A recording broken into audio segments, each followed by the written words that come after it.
What's going on out there, guys? Hey, thanks for tuning in. If you're new here, I don't know who is or isn't. I'm not going to really make any predictions about what's going to happen in the future because I don't know. I don't have a crystal ball. I don't have a crystal ball, so I don't know what's going to go on. But I know this. It's not good. We'll see. I was just listening to, not that I'm a big fan of the guy, but occasionally he has really good dudes on. I was just listening to David Lynn, and he has Steve Hanke on there.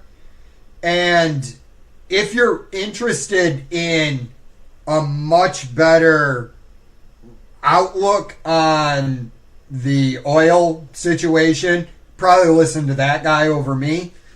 He's much smarter and way more educated. Steve Hanke's a famous economist. What's going on, man? Yeah, I mean, this was pretty predictable. I mean, you got Iran right there in this, something like, don't quote me on this, but I believe it's like 20% of all oil passes through the Straits of Hormuz. So of course, there was going to be price hikes, but I was listening to Steve Hanke, and he said there's a lot of Russian oil that's sanctioned. So we'll see. What? Yeah, he is. It's actually surprising that David Lynn can get Steve Hanke on there. It's like, there's a lot of David Lynn's ideas. I just kind of, I don't know if he just does that for his show, but I just look at him sometimes when he has a guest on I want to listen to, and some of his guests, I just don't agree with them at all.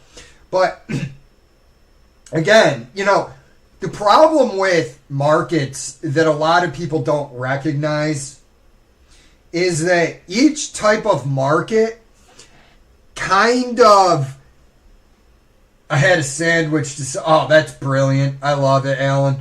That every part of the market works slightly differently. Like tech, they have better margins, so you can, in general, go with a higher PE ratio. You can go with. You can look at it in like, because they are the way they are, you can afford to pay more for it. Personally, I think you should just stick to traditional metrics, but of course, like banks, you want to buy them under a book value of 1. But again, I'm not an expert on the oil markets, but you don't have to be. And see, the problem isn't that we're going to get a 1979 or whenever it was, the oil shocks of the 1970s. Because something I need to point out here is people confuse inflation and price hikes. So, oil goes up. It's not actually inflationary. Inflation can only be created with an expansion of the money supply.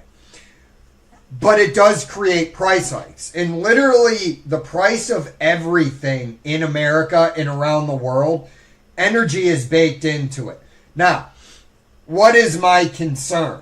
Jay, you're sitting there and you're saying, hey, I'm not worried about oil shocks. Well, it doesn't look like we're getting out of this in any way without this will cause rates to come down. Possibly, but if rates are coming down, then what's happening is the economy's weakening. So, not that we don't know that the market is massively overvalued. Been talking about it for a long time. Yeah, you've been saying it since 2020. Nah, in 2023, 2024 area, I was saying it's right around the high end of fair value, right? Meaning a PE ratio of 22 or less, right? High end of fair value. But we overshot that by a large margin when Trump came back into office. The market was going down. I don't know if this is true. But what I think happened to shoot the market back up is that Trump went to a lot of the oil states and he got them to invest in America. And I think a lot of Middle Eastern money flowed into the market. I haven't really done that much research. It's just a preliminary hypothesis that I have. As you heard Trump out there, Trump's going, you know, we've got all this, we've got $26 trillion in investment coming from Qatar, right? Where did that oil money go? I happen to think a lot of it flowed right into the market. Now that gets into the greater problem. You're over there, you know, whatever. It's all like sheiks and shit. I'm not going to sit here and do a dissertation on some shit I don't know anyways, which is Middle Eastern politics. But at a certain point, like you look at it was either Kuwait or Qatar, they had to, I think it was Qatar, or no, Kuwait, had to shut down their LNG. That takes a month or two to bring back online, right? Europe is going to get banged. It's going to get their cheeks clapped, right? Because they're already in a situation where they spent however long, I don't know why, making really dumb decisions like, we're going to embrace green tech. And, we're going to have a proxy war with Russia, which supplies most of our natural gas and our oil. America's going to... Did I say America? It was Russians that blew up the Nord Stream pipeline. Russians, right? They're that crazy. They were like, you know what would really screw over, you know, Europe and not us? It's blowing up our own pipeline. So, yeah, right, like, I believed the propaganda from the Biden regime on that. But all of this is just a long-winded way of saying, look, man, you got a bubble. There's a whole lot of uncertainty with this war that's hanging over people's heads. Then, you know, you're going to run into the price of gas is going up. Now, personally, I think the economy is shit right now. You know, the K-shaped economy. Okay? So, like, you have a shit economy that's kind of teetering on the brink, right? I don't believe we ever actually recovered from COVID. I think what happened was, it's kind of, QQQ has Walmart as a top 10 holding. That's kind of telling. Also gives assertion that these index will adjust risks eventually. S&P 500 had to change the rules a bit to keep it from getting tacky. Yeah. No, I would agree with you. But the problem is, the question is, we know the market's overvalued. Is this a tipping point? I don't know. I can't tell you that. All these... YouTube is awash in people that just make spurious claims out of nowhere. Like, this is going to happen, this is going to happen. Okay. I'm not going to sit here and do the credentialism thing. You guys know how I feel about credentials in the managerial class. I talk about it all the time. I talk about it too much. where I sit around talking about the laptop class who just sit in their offices with all these credentials, farting in each other's mouths all day, filling out Excel spreadsheets, then sitting around. They sent 3 emails for the day, ate brunch 9 times, and then they go home. Right? Credentialism. But on a certain level, I do have to ask, like a lot of these YouTubers, like, okay, what have you actually read? Did you attend any formal education? Not that that's the end all, but like, have you read some books where nothing, right? It's just people throwing out their inane opinions like I do. But I don't know, man. I don't know if this is what's going to tip the market over. But we are in a massive bubble. And the problem is people vote on the economy. It's the economy, stupid. What Clinton said. I don't think if there's a market crash, I think the Republicans are going to get wiped out in the midterms. They probably will get wiped out anyways. But this is what I have not understood about our timing at all with going into Iran. And it's probably because I'm not seeing something. And it was probably worries about the midterm. They wanted to launch it right at the midterm in hopes they could knock Iran out in like a month or whatever it is.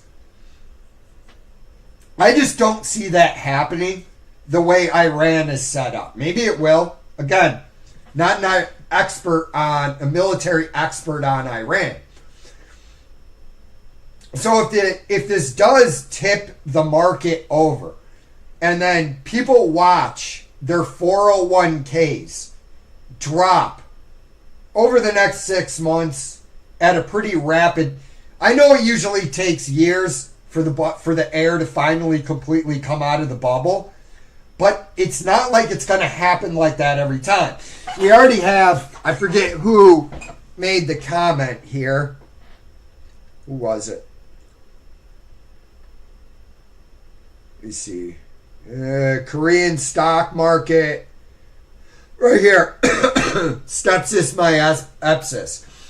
Korean index hit a circuit breaker down 8% right now. Okay. Every country in the world is now connected. So what happens in Korea isn't necessarily just going to stay in Korea. Is this going to happen? I don't know. They're already projecting the Dow to be down, 800 points? Projected to be down Monday. Let's see what comes up.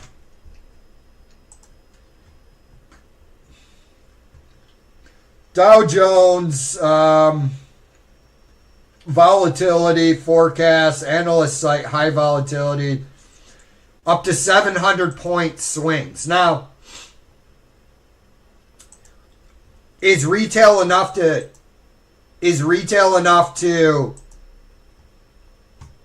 prevent it from dropping more than that? Because over the course of, this is our AI overview, right? Oil surging above 90 per barrel is contributing to market volatility. Trump isn't making it any better by saying $100 a barrel oil is worth the price to take out Iran. Well, right, dude, but here's the problem with what you're saying on that. There's a guy out there, guy or girl, they're barely making ends meet right now. Like, it's a struggle with all the inflation that's happened over the past, 6 years. A lot of families are putting everything on their credit card. They're cutting back.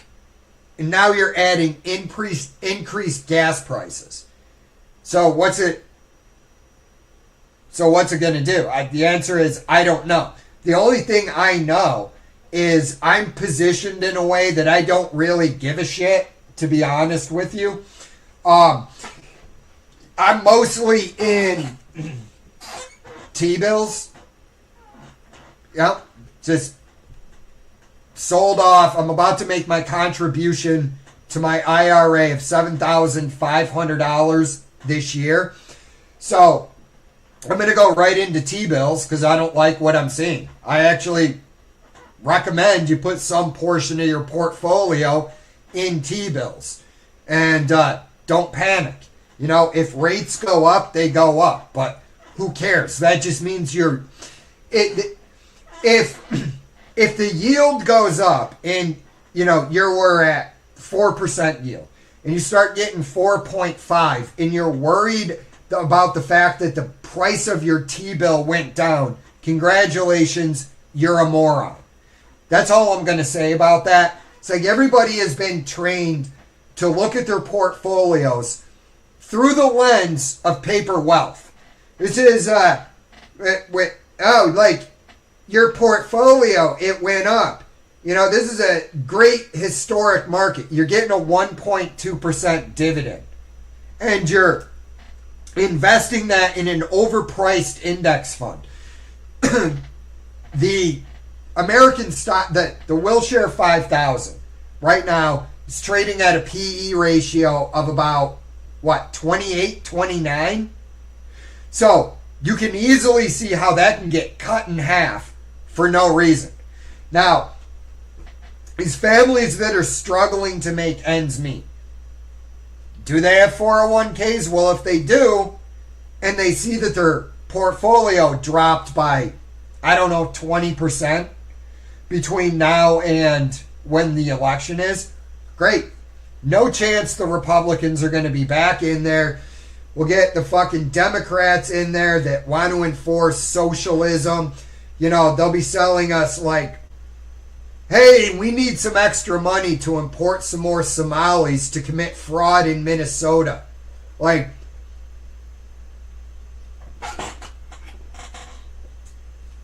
guys, I know it's tough times out there. Trump messed up the economy. Do you know what we need to get this economy back on track? More Somalians. They're going to come over here and they're going to bring their delicious cuisine. Rice and bananas. Yeah, you want more rice and bananas, don't you? Like, yeah, bro, that's what I want. You know, it's not that I want to be able to go to the store and afford a steak. I want more Somalians brought in who are going to share their local delicacy of me with me of like, fried goat bladder and a healthy dose of cousin fucking. Because that's what I really needed as the stock market crashes. I don't know, man. I'm already questioning this war. So I was talking to my brother about this. And I'm not going to name directly the country. You guys can kind of probably read between the lines if you really listen to what I'm saying. There's a certain country that wanted to attack Iran. And then, because they knew where Khomeini was. I'm not going to go with everybody trying to be a pseudo-intellectual and pronounce his name like they do in Iran, because I'm a fucking American. So it's Khomeini, right? They knew where they were. Look, I'm not going to sit here and pretend like on some level I didn't think it was awesome that you fired a missile into space and it came down and hit within feet of the target. That's fucking awesome, right? But why is the United States client state dictating to us when we're gonna go to war with another country? And it's like, I get all the propaganda. It goes to, well, Jay Nagy, I understand your opposition, right? Now, the economy sucks, the stock market's massively overvalued, but we need to launch this war right now. You know why? Because if we don't, you remember 80 years ago and the bad guy with the mustache. It's funny how no matter what war we're in, right, the old school playbook comes out. It's like the whole like, you know, support the troops. You know, you need to be patriotic and support whatever dumb shit war the ruling class wants. This playbook has been run almost the exact same since World War I. Does anybody realize that? You go back and look at, like, all the propaganda surrounding. Now is not the time to question whether we should be in this war. Well, you're a patriot, right? Well, you support the troops, right? Tobin used the censorship since we've had newspapers. Whenever the ruling class wants something. Hey, let's just take away this information. You know what I mean? Can't have the plebes making up their mind on their own. We got to tell them what to think, you know? Because all these guys that are in the ruling class and the managerial class must have IQs that are super high and they're way smarter than the plebes. It's like we're at the comedy point of the playbook where everybody has seen this playbook over and over again. And we're all just kind of sitting there going, oh, weapons of mass destruction. Where have I heard that before? You're not a patriot if you don't support the war. I'll kick you out of MAGA. It's like, dude, Trump is realizing he's going to drop a boo clear. Dude, if that happens, all bets are off. I'm going, dude, if he drops a boo clear on him, right? I'm just going down to Clearwater Beach and I'm going to sit there. You know, I've almost 2 years of no drinking, right? I'm going to crack open a sweet, sweet bottle of Lagavulin 16. I'm going to drink a glass of it, start hammering Miller Lights, and I'm going to smoke a joint on the beach as the nuclear response comes back into America. I'm just going to go on like Facebook or WhatsApp, be like, hey, does anybody like want to go down to the beach and wait for the nuclear warhead to come in like directly over us so I can stand in the blast and then just before I get vaporized, just sit there and think like, Jesus Christ, this entire time I was surrounded by morons. It was somehow all of us who do the productive work that keeps society going. It's like, hey, we don't want war. Best we can do for you is you're no longer a carpenter. You're a woodworking technician. Or you're no longer a plumber. You are a water infrastructure expert. How's that sound? Like, no, bro, I voted for like no new wars. Not best we can do is give you a title so you don't feel bad about yourself. You know, if you were smarter, then you wouldn't have had to be a plumber. So what you could have done is you could have went to university, right? You're just dumb. You became a plumber. You make $160,000 a year, but you got to work. Now, had you been thinking, you could have went to college, acquired a whole bunch of student debt, right? Got yourself a job where you send 3 emails a day and you attend meetings most of the day, doing nothing productive. we'll pay you like $80,000 a year. And then you can bitch at the plumber who went to a technical college, didn't come out with student debt. You can bitch at him about how, because he's dumb, he needs to pay your student loans because you couldn't figure it out. It's amazing. Every time I voted for no new wars, hey, John McCain. At least we got rid of Eye Patch McCain, Dan Crenshaw, who's like, I think his entire gig was being a celebrity.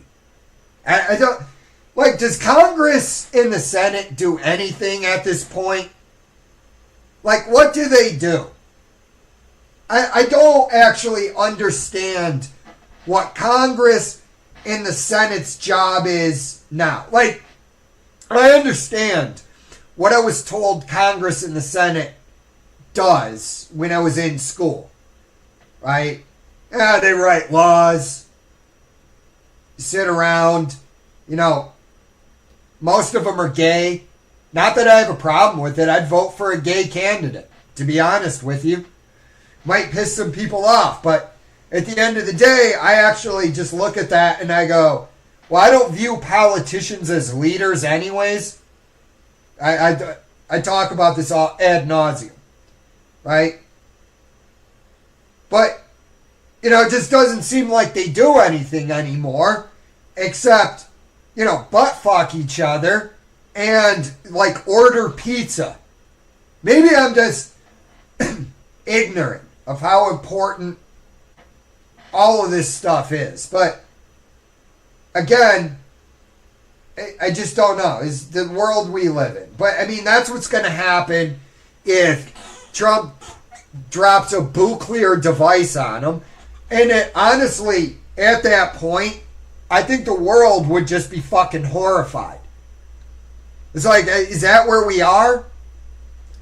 And look, I'm not a big fan of regimes. A lot of these regimes, like the Iranian regime, it seems like it kind of sucks in Iran, where you got to kind of like just do what this fucking Ayatollah dude wants you to do. But you can kind of understand from their point of view on why they want a nuclear weapon. Right? Like, just imagine this.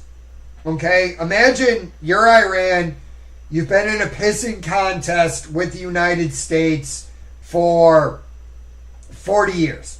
You fund a lot of the terror proxies in the region because you don't like America. Okay, I get it. But you watched Muammar Gaddafi get bayoneted up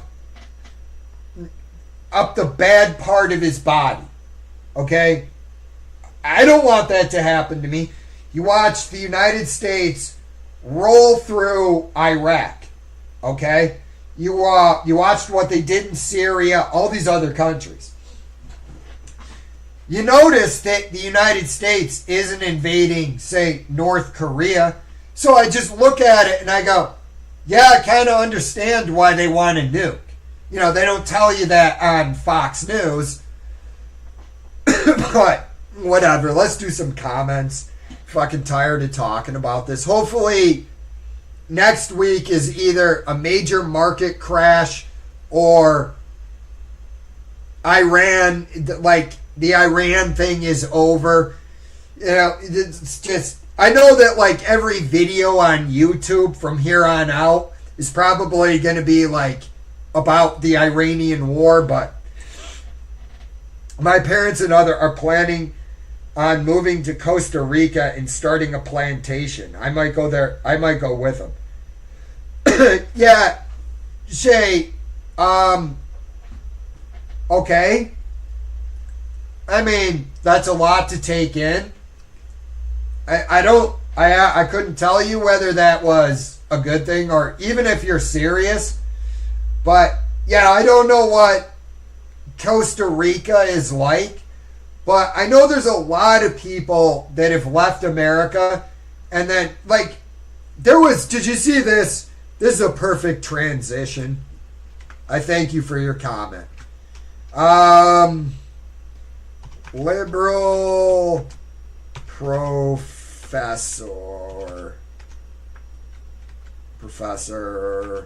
of, I think I talked about this a couple of, like, maybe last week. Far right studies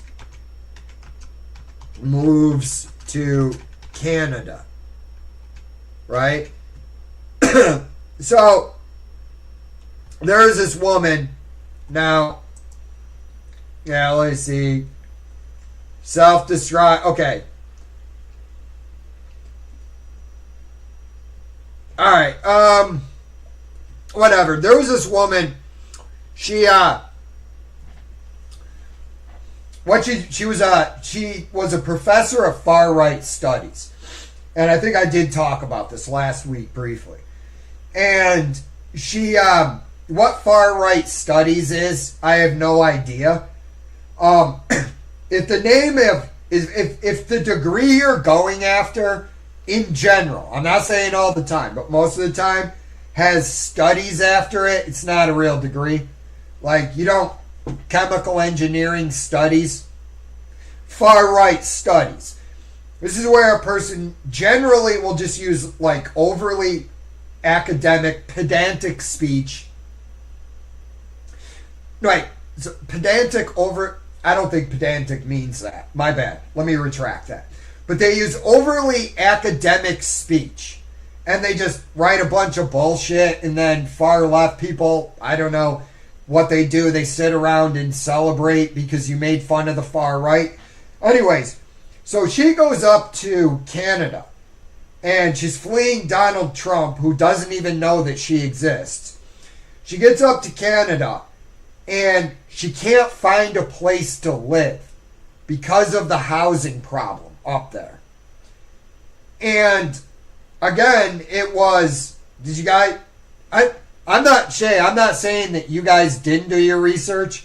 What I'm saying is, a lot of times, we as people get it in our head that we're going to go somewhere else and it's better, and a lot of times it just really isn't.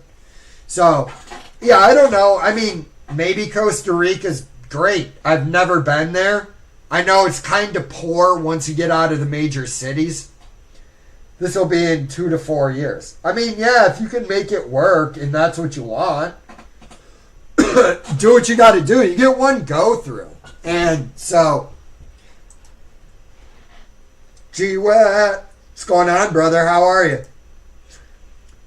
Sorry, wrong word. Homestead. Homestead, plantation. It's, bro, it might not be the correct word. We don't always use it. I don't nitpick at that stuff. When you said plantation, I wasn't thinking that you were importing African slaves to Costa Rica. I was, all right, going to go down there, and I actually kind of thought what you meant was homestead. So, no worries, brother. I'm worried about Israel attacking a Chinese ship, Strait of Hormuz. Yep. Yeah, no worries. Yeah, it's the Strait of Hormuz is right. Iran is letting. I think some of the attacks are false flags by our greatest ally, but I'm actually more worried in America about Iranian terror infiltration, or however you want to put it.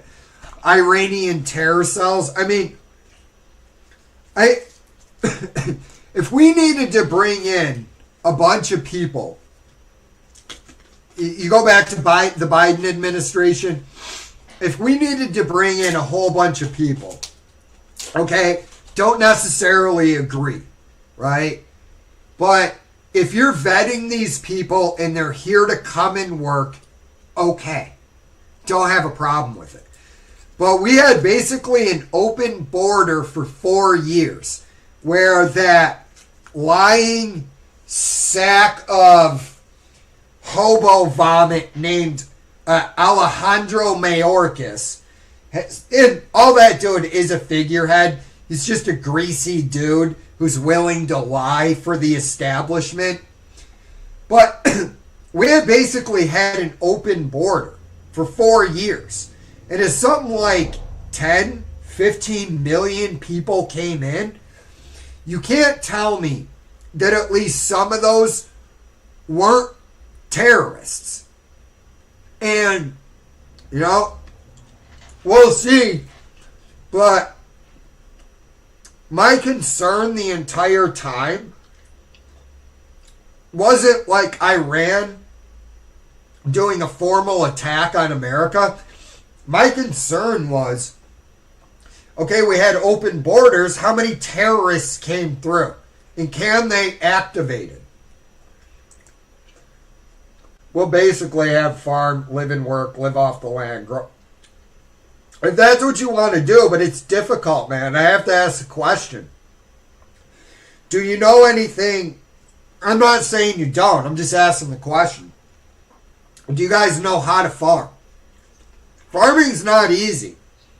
You know, every area of the world has differences. Even in the same parts, soil is different. Yeah. So, but I mean, if that's what you guys want to do, do it. Did he, though? I think there was turnaways at the border that Biden counted. How many people did Biden deport? Many deport. Based on the data through the end of the fiscal year 2024, the Biden administration had carried out 4,400,000 removals. Okay, how are they counting that?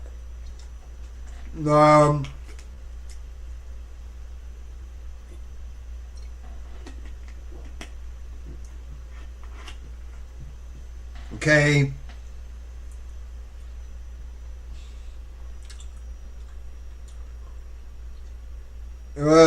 Removals were low due to different priorities and temporary pause. Yeah, I mean, I'll go with it because that's what it's saying there. But I'm asking the question because I'm pretty sure under Obama, a lot of his turnaways were counted as deportations.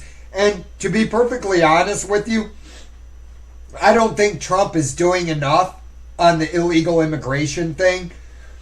I don't really care where you come from or what you look like. Get the fuck out of here if you're not supposed to be here. But, yeah, I'll go with it. Okay, Biden deported more. We're a year and a half in. I don't really like what I'm seeing from Trump. Because, again, I don't necessarily have a problem with... Well, I have a problem with people coming here illegally. Right? If you're telling me the farm industry needs to bring people in to keep it going, I'm fine with that. Just issue visas or whatever. You wouldn't be in this situation if you didn't have the stupid fucking minimum wage. This is how retarded the minimum wage, how stupid the minimum wage is. Right? You set this minimum wage. The real minimum wage is $0. That's why you're finding out in California, right? Lori, what is it? Not Lori Lightfoot. Karen Bass is finding this out. California, $30 minimum wage backfires.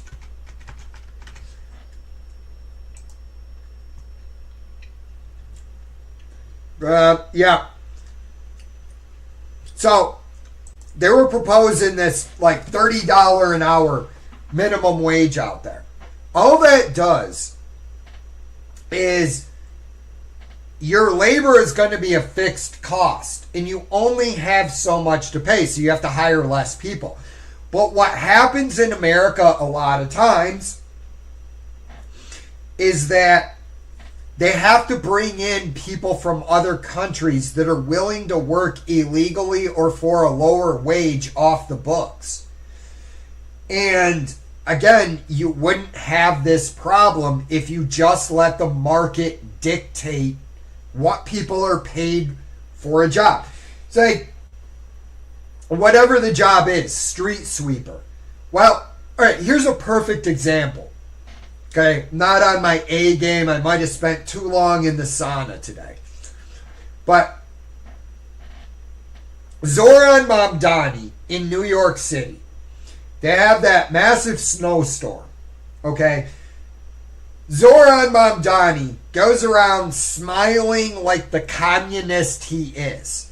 And he's like, and we're going to allow you to work for $20 an hour shoveling snow. Just bring 64 forms of ID, your firstborn kid, a DNA sample, and also a sperm sample. Nobody in New York City showed up. Okay? The reason why nobody showed up to do that is because you weren't paying enough. I have a tough time believing nobody would have shown up to shovel snow if Zoran Mamdani had approved $100 an hour to shovel snow. Like, are you fucking kidding me? If I was sitting there, right, and I'm in New York City, I work for the 3-letter agency I work for, and they said, hey, we're going to pay up to $100 an hour to shovel snow.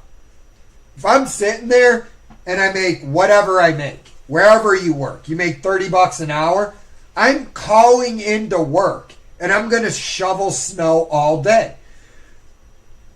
Problem is, he didn't meet what the market wanted. This is the problem with communism and why it will never work. We're going to tell you how much a job pays. Okay, well, if you're going to do that, you're not going to get enough people. And this is why every single time communism, socialism turns into force. Because you're not letting the market work. That's basically one of the main reasons why we have so many illegal immigrants in America is because of the minimum wage. I'm not going to say there's not other factors, but again, farmer is sitting there looking at his fruit, right? Well, people don't want to pay more for fruit, okay? So Americans want X dollar for the job. And he's looking at him going, well, I can't sell my blackberries or whatever I'm selling. Cherries, whatever it is. I can't sell it for a price that Americans are going to consume it if I have to pay Steve $30 an hour. Well, Juan over here, he's in the country illegally. He's willing to work in agriculture. So I'll just hire him. I mean, that's just how it works. It's like Thomas Sowell said numerous times. The real minimum wage is $0. Yep. Well, raise prices, or the problem is for companies, they can only raise the price so far. So, I love kombucha. I drink a kombucha every day. It's a luxury. I can afford it. It's like $4 a bottle. I'm not going. It's like $4 for a 16-ounce bottle. I'm not going to pay $50 for this bottle of kombucha. But again, you have your fixed costs. Labor goes up to the government saying you got to pay somebody $40 an hour now. Okay? Well, that goes into the inputs. So, again, it just backfires. And most empires do this. So look over at Saudi Arabia. The Saudis don't actually work. They import people. Filipinos, Indians, poor people from wherever. A lot of the Middle Eastern countries do this. Qatar, Kuwait, they all do it. All these oil-rich nations. And, you get a lot of Russian hookers over there too. But what happens is they go to some place in like India. And I just watched a little clip on this the other day. To go to some place in India where we'll just throw out numbers. I don't know what they are. But in India, this guy is making $50 a month, trying to support his mom and, his dad and his wife and his kids. And then he hears from whoever. I don't know what a typical Indian name is, so we'll just go with Steve. Steve tells John, hey man, you can make a lot of money working in Qatar, Saudi Arabia. Well, how much am I going to make? You can make $2,000 a month, whatever it is. Now, you compare that to the salary that they make there. Well, they don't tell you the harsh conditions because nobody does that. What they're going to do is just sell you nothing but upside. It's how financial analysts work, financial advisors. It's how everybody works when they want to sell you something. It's nothing but roses. They get over there, they get their passports taken. And then they get put on like, oh, you got to pay for your food, you got to pay for this or that. They're not making the money they thought they were going to make. And then they have to buy themselves out of the contract because the dude across from them now has their passport. And they're not going to let him go. But that's common because people in these countries are addicted to the oil money and they don't want to work. But you need to get shit done. So they import these people. The United States does a very similar thing, just not to the same level. Like people are free to leave when they want, but that's basically how illegal immigration functions in America.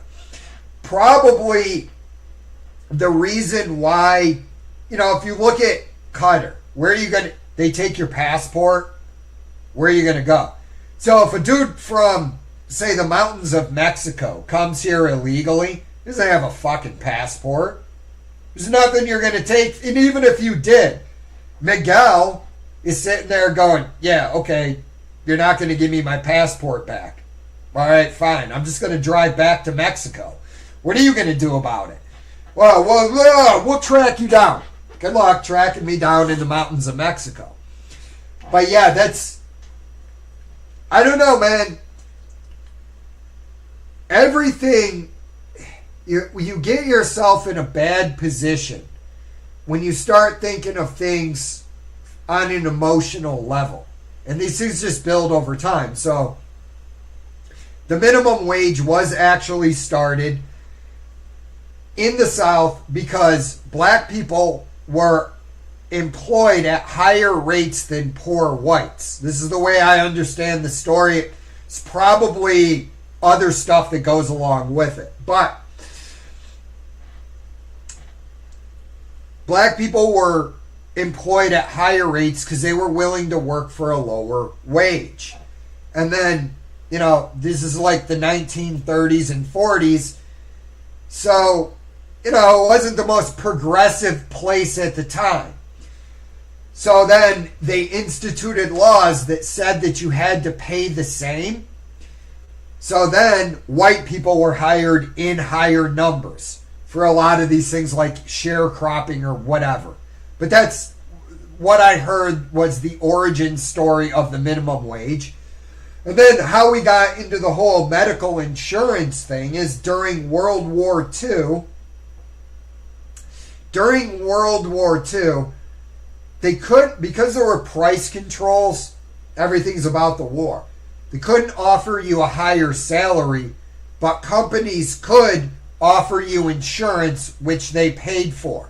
And then this developed into the modern medical insurance business, which is basically just a middleman sucking up, just acting as a middleman, sucking up money while, you're not really getting anything for it. It's like, why can't I just deal with my doctor?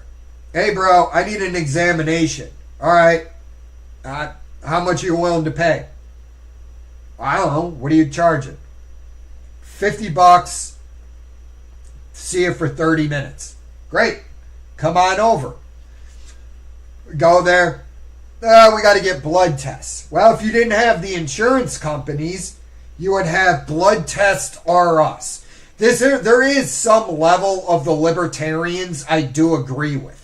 I'm not a libertarian, but I do agree with some of the things that they said about the market.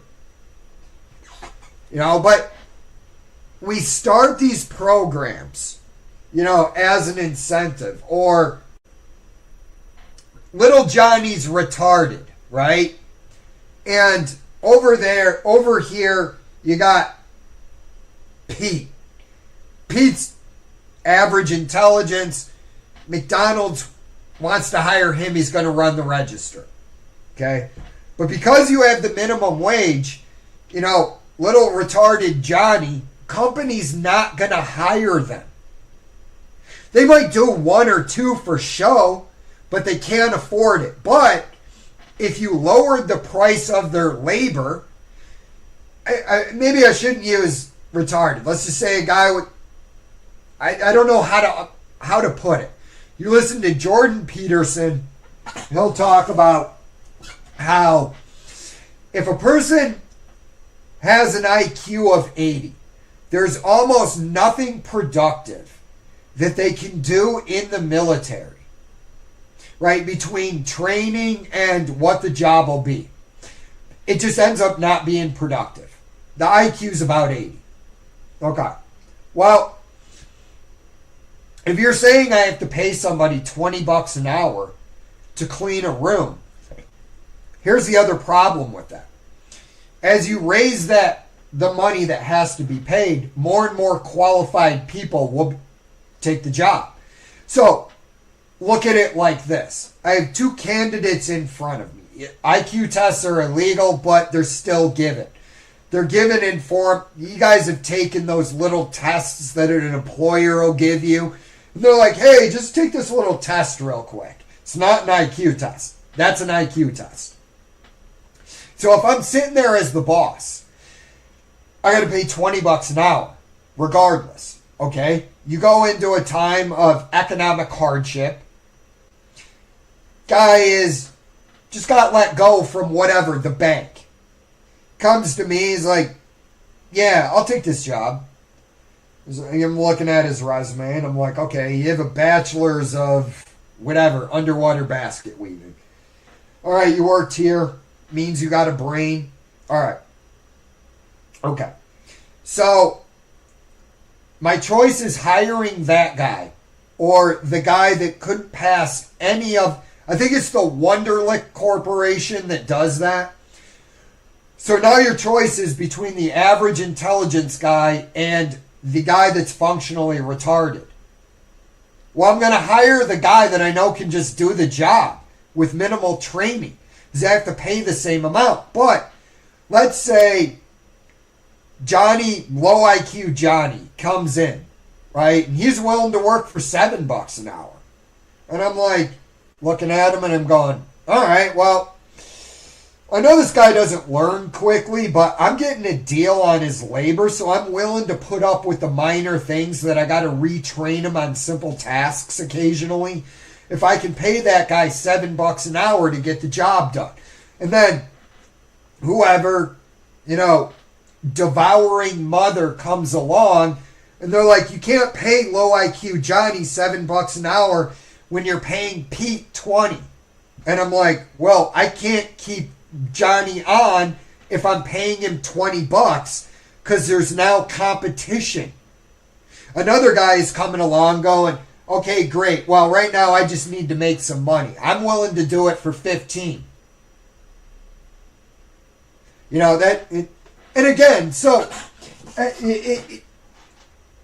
that's how we got ourselves into the. I don't know. I just went on kind of a rant there, but yeah, but that's essentially one of the ways where the minimum wage does screw over lower skilled workers. And again, here's another example of a low skilled worker, a teenager. Again, if I'm paying $20 an hour and my choice is, let's say a woman, her kids, they're old enough to take care of themselves. She wants a job. She's willing to take whatever job. Okay? $20 an hour again. I can either hire this 40-year-old woman who I know is probably going to take the job much more serious than this teenager, or I can hire the teenager. So I hire this woman because, I have to get the job done. So it even prices out teenagers that need to get that skill of just showing up to work and doing what the boss tells them.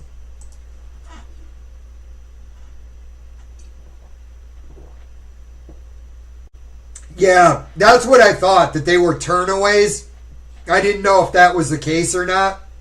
I thought a bunch of them were. It's a double-edged sword, or it can be. I take my phone in with me to take a shit. Count. Doggy Night Nation.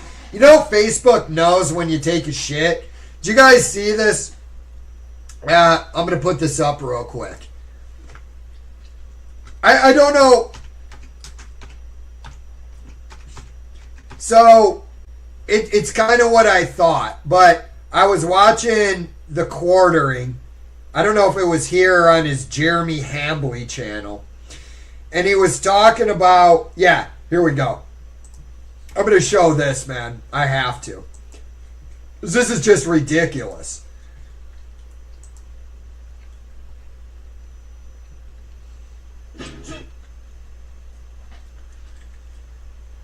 Used to be one commercial on YouTube, and now it's two.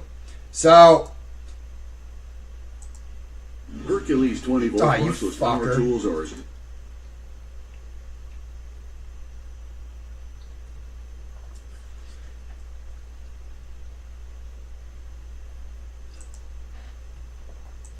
Well, a brand new, amount of research and lawsuit now proves that they are probably worse than anyone imagined.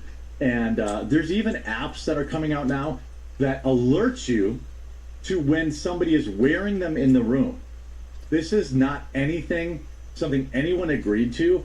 And I think these smart glasses should be outlawed because I didn't, look, in public places you can film where there's no reasonable expectation of privacy, but workers in Kenya are reviewing your most intimate video footage completely uncensored. I mean, this is actually crazy. Before we get into the story, super huge shout out to this video's sponsor, real quick, MC glasses, and I mean all of the footage. And stay tuned because the app that... Remember what I was just talking a second ago with the minimum wage thing? This is actually one of the reasons a lot of our jobs got outsourced overseas. And it's fascinating to me that people are just... You saw the Super Bowl ad, okay? The Super Bowl ad with the dog. And everybody freaked out that basically all Ring cameras are designed to do is turn the rest of America into a surveillance state. The cops have access to it. Now, I don't in a vacuum, do I really have a problem with somebody reviewing my Ring footage? No, I'm not carrying bodies in and out of my house. I'm not doing, I'm not moving weight in the drug market. So it doesn't necessarily bother me that much. But it's the whole idea that these people were saying that these people are surprised. I'm like, you're surprised they're spying on you? Your phone knows when you go in to take a shit. Facebook has algorithms that figured out when you're taking a dump, right? The phone is listening to me right now. Aren't you alarmed? No, because I'm actually just broadcasting to the internet, and eventually I'm going to say something that gets me in trouble anyways. Probably something about our greatest ally. Probably say the wrong thing, and I'll wind up in some detention camp somewhere in the middle of America, because we got to set up concentration camps to prevent criticism of our greatest ally. But yeah, like, you're surprised your glasses are spying on you, and some dude in a third world nation is reviewing footage of you beating one out with your Meta glasses on. Meta, record this. And it's like, Facebook is in such I realize that they're making a lot of money right now, but it's what I said from the beginning. I can't figure out what the point of this company is. Like, we sell ads. It's like, get your Meta glasses. Wonder how much those are. Protects you against this. It's not a sponsor. I just want to tell people about it. Well, Meta's AI glasses reportedly sending sensitive footage to human reviewers in Kenya. Nairobi-based contractors have seen footage capturing bathroom visits, people unclothed, and people hooking up, according to an investigation from 2 Swedish newspapers. That's right. The report from newspapers, Svenska, I'm not even going to try to pronounce these, Meta is outsourcing video to a firm in Sama and a tech firm in Kenya, where human workers pour over millions of hours of video to help train Meta's AI that is paired with the glasses. Let this random Indian guy explain it. Everyone's missing the real story here. Meta's Ray-Ban glasses need human data annotators to train the AI. When you say, hey, Meta, and ask the glasses to analyze something, the video gets sent to Meta's servers, then routed to Sama, a subcontractor in Kenya, where they manually label objects in your footage. They see everything you recorded, intentionally or not. 7 million pairs are sold in 2021. Every single pair generates training data that flows through human eyes in Kenya. Workers told Swedish journalists that they see people in the changing rooms, in bathrooms, hooking up, and accidentally filming their bank card details. One worker said, "We see everything from living rooms to unclothed bodies." I mean, if you want to think about this, we already had this scandal with Ring cameras, right? Where, Ring cameras were filming everything all the time, and they run that. I cannot believe that people thought that their Meta glasses were secure. This is actually just fascinating and so amusing to me. Synergy. That's the one I drink. They have them at Publix down here. Kombucha tastes like... Oh, yeah, dude. It's got all that good bacteria in it. But, no, back to what we were talking about with this. Is like, how do people not know this? And, again, I'm going to go back to my opinion of AI. All this AI shit is it's going to overpromise and underdeliver. Like you said right there, the glasses. When you had said, Meta, analyze this video. Some human is sitting behind a computer screen typing. This is the lamest shit that I have seen in a long time. It's literally like an army of foreign slaves are labeling crap in your video, and you think it's, oh, this is amazing. This is the most amazing technology I've ever seen. I threw on my Meta glasses and asked it to analyze this weird animal that I found, and it just pulled it up. Isn't AI amazing? And you're like, bro, there's a human sitting somewhere, and what they're doing is they're analyzing your video, looking that up, and then they're just typing it in. It's just, I wanted to get to this, so it was great to transition to it. Super Bowl ad, and everyone's like, whoa, I didn't know that. And you had to opt out of it. They were completely lambasted on the internet. People were pissed. Customers were mad that this stuff was automatically enabled. Add to that the fact that law enforcement can get access to your footage no matter what. Look at the Nancy Guthrie case. Nancy Guthrie's mom disappeared, right? She had a Ring camera, but explicitly was not subscribed to the service which stores video data on Ring servers. Yet somehow, the police got the footage from the Ring camera, which means that Ring, even if you're paying for it or not, is not only still recording all of your footage, but they're also making it available to law enforcement or whatever other agencies they're in bed with. This is almost certainly true of Meta smart glasses as well, and there are millions and millions of them recording your every movement right now. See, AI isn't really AI. That's just a marketing label. These programs require large language models that can search and summarize vast quantities of data in a split second, but they require an army of human input to train them so they can provide accurate answers to users. Once the programs run out of data provided by humans, they stall out. SAML was also used by OpenAI to train its language model. Why? Well, because labor in Africa is cheap. If you could pay thousands of workers $2 an hour instead of $30 an hour to train your overhyped search bot, you save billions of dollars. The other advantage is anonymity. For companies, that is. If you were paying Americans to watch videos of fellow Americans undressing, hooking up, and looking at their bank cards, they would probably be reporting that en masse to the media, but these Kenyan workers are not doing that. A former Meta employee reportedly told the Journal that the faces and annotation data are blurred automatically, although workers in Kenya say it doesn't always work. And some faces are still visible. Another person reportedly told the outlet that a wearer's bank cards are sometimes seen in the footage they review as well. So if you go to an ATM wearing those glasses, they see your bank card number, they see your PIN. And they're making $2 an hour in Kenya. I would almost not blame them for stealing your money.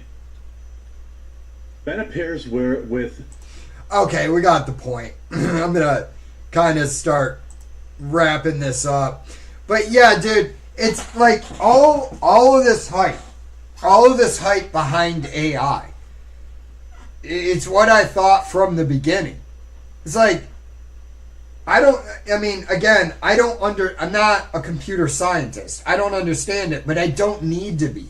Because these are just large language models, man. And it's like, it's just fascinating when people find out, like, hey, did you know that like Meta's spying on you? Yeah, because they sell their data.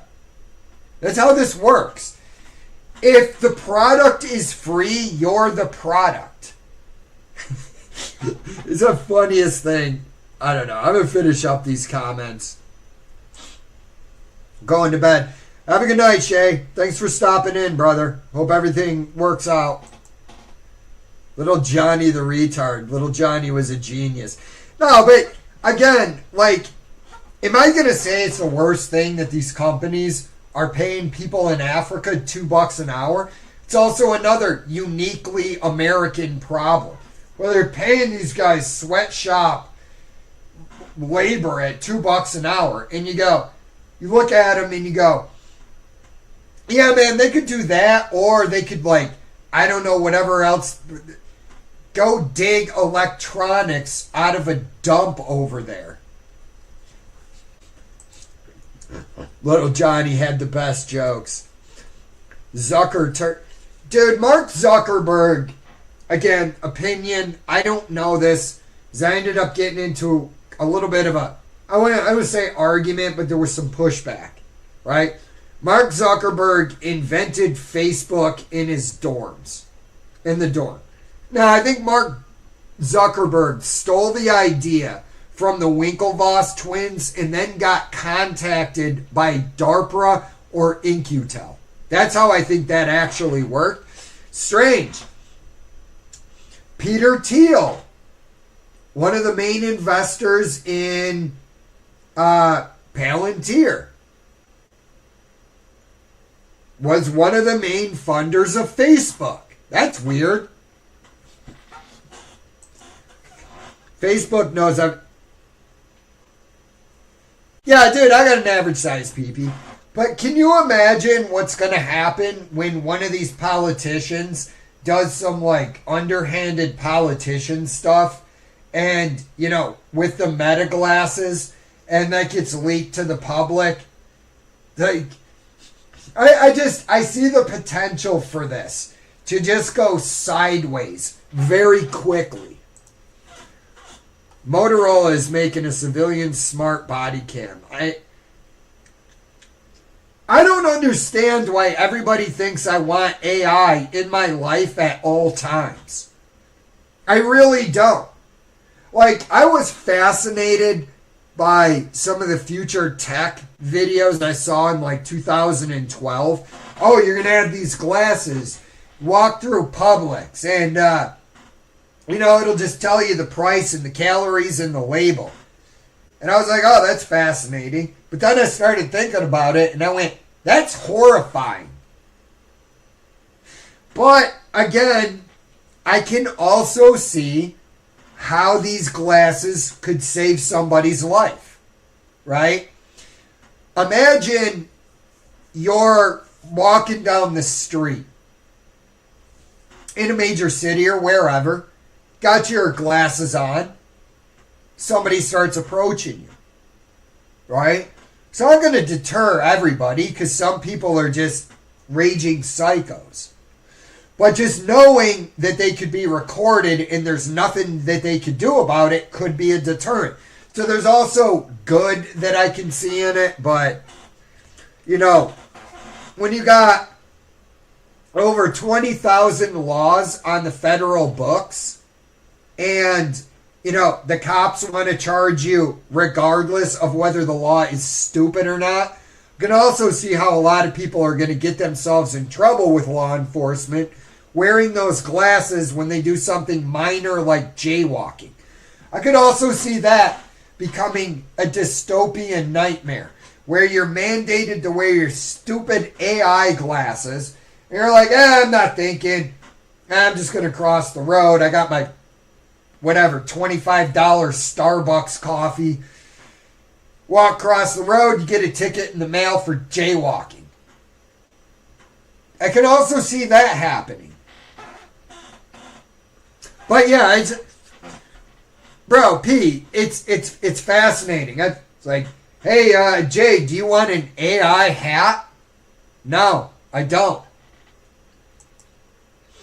Most people didn't care at all about conspiracy theories before.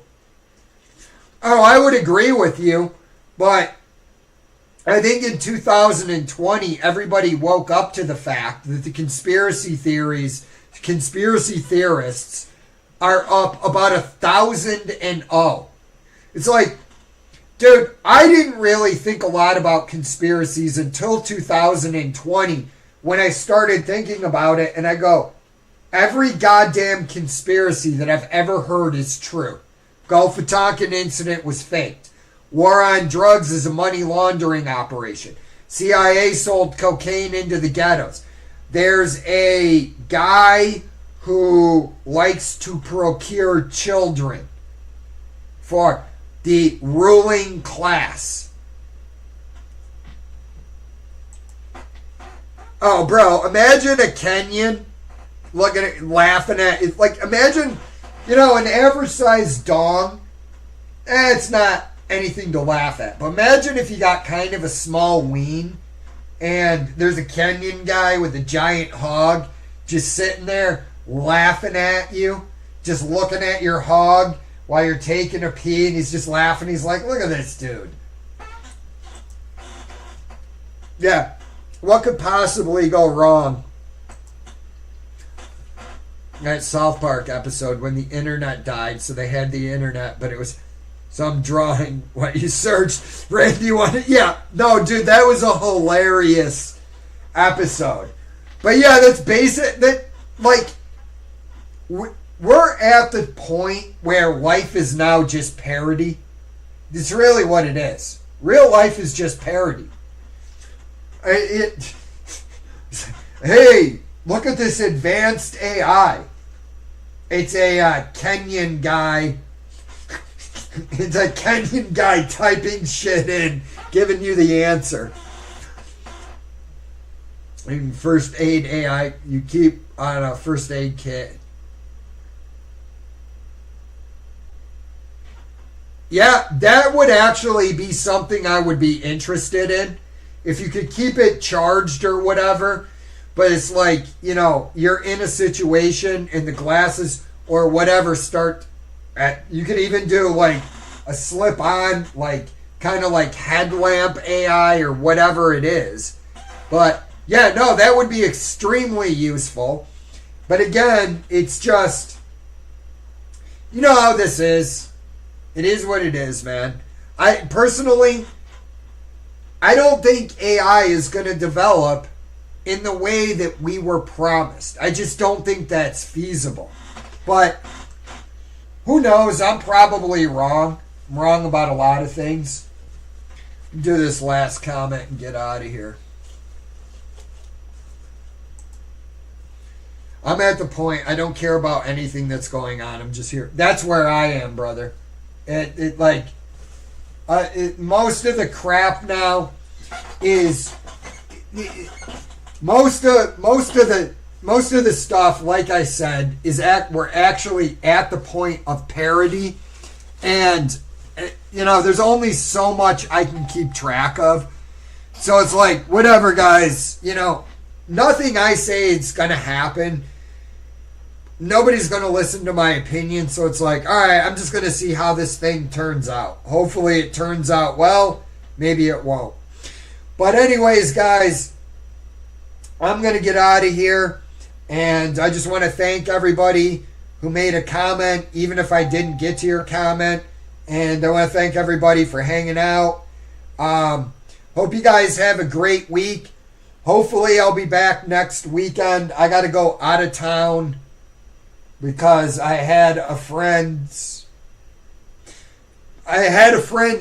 child pass away, so I'm going to go home for the funeral. So hopefully I'll be back next Sunday, but hope you guys have a great week, and I'm out.